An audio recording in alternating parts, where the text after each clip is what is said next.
Hello friend, welcome to my YouTube channel tech की खुशी। तो फ्रेंड, आज हम इस वीडियो में डिस्कस करने वाले हैं hire purchase system and instalment payment system दोनों के बीच में क्या डिफरेंस है। तो फ्रेंड, विदाउट वेस्टिंग टाइम हम स्टार्ट करते हैं। तो फ्रेंड, सबसे पहले हम देखेंगे इंस्टॉलमेंट पेमेंट सिस्टम। तो फ्रेंड, यहाँ पे मैं आपको बताना चाहूँगी कि ऑलरेडी मैंने हायर परचेज सिस्टम के ऊपर एक वीडियो बना रखा है। अगर आपको हायर परचेज में थोड़ा भी डाउट है तो फ्रेंड, आप मेरे उस वीडियो को मेरे आई बटन पे क्लिक करके देख सकते हैं। इवन मैं अपने उस वीडियो का लिंक आपको नीचे अपने डिस्क्रिप्शन बॉक्स में दे दूंगी, सो दैट आपको जो भी डाउट है हायर परचेज रिलेटेड, आप वहाँ से अपने डाउट को क्लियर कर सकते हैं। तो फ्रेंड, हम स्टार्ट करते हैं यहाँ पे। तो फ्रेंड, सबसे पहले यहाँ पे देखिए इंस्टॉलमेंट पेमेंट सिस्टम है क्या। तो exactly instalment payment system is a system in which payments are made in installments over a period of time. Under this system, buyer get the possession and also ownership of the goods right at the time of signing the agreement. तो friend, simple सा हम यहाँ पे क्या बोल सकते हैं, instalment payment system एक ऐसा सिस्टम है जहाँ पे आप गुड्स को बाय तो कर रहे हो, but while the time of the buying आप फुल अमाउंट नहीं पे कर रहे हो। उसके अमाउंट को आप कैसे कंप्लीट करोगे, इंस्टॉलमेंट बेस्ड सिस्टम पे। बट फ्रेंड, जैसे आपने उस गुड्स को बाय किया, आपने जैसे एग्रीमेंट साइन कर लिया, अल्टीमेटली उस गुड्स का पोजेशन एंड ऑनरशिप आपको ट्रांसफर हो जाएगा। तो फ्रेंड, ये था इंस्टॉलमेंट पेमेंट सिस्टम।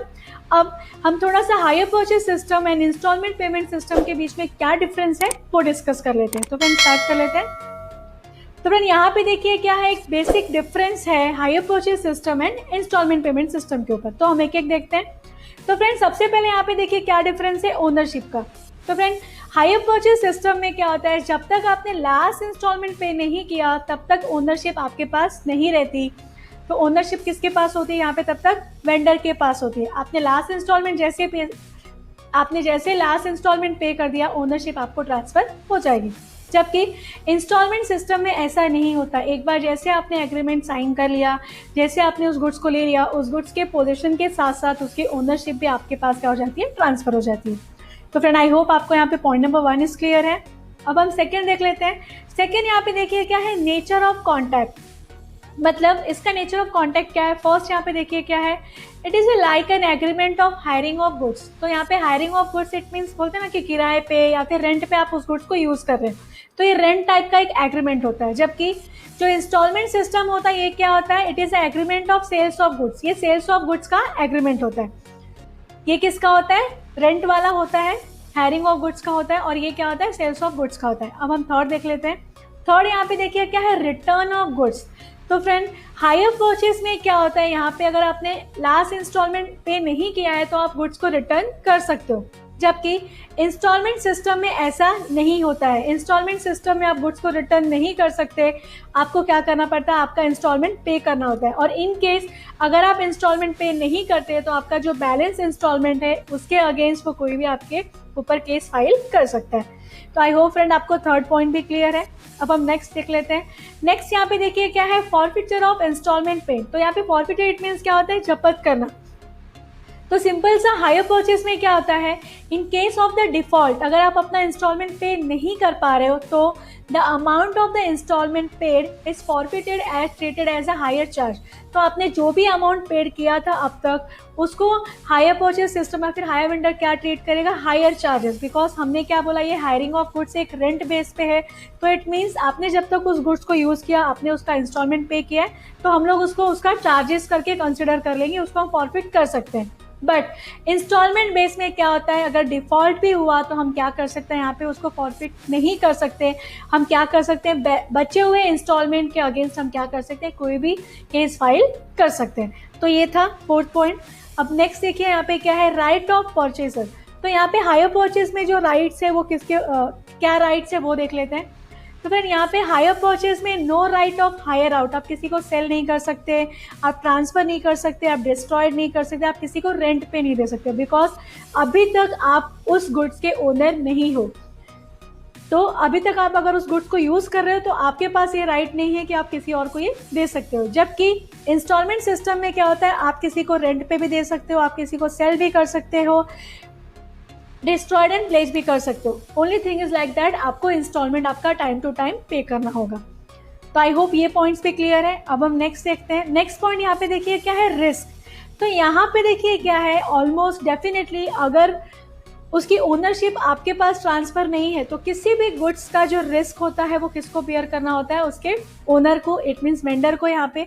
तो यहाँ पे देखिए क्या है, all the risk related to the good should be taken by the vendor till the payment of the last installment। Last instalment तक जो भी रिस्क है वो कौन बेयर करने वाला है, वेंडर करने वाला है। बट अगर आप उसके गुड्स को यूज कर रहे हो तो इट मीन्स उस गुड्स की सेफ्टी एंड सिक्योरिटी आपके ऊपर है। तो वेंडर चाहे तो आपसे उसका एक लाइबल, इट मीन्स आपसे उसका चार्जेस वो ले सकता है।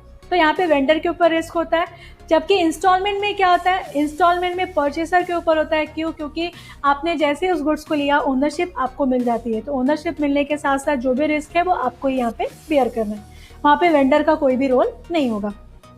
नेक्स्ट यहाँ पे देखिए क्या है, रिपेयर।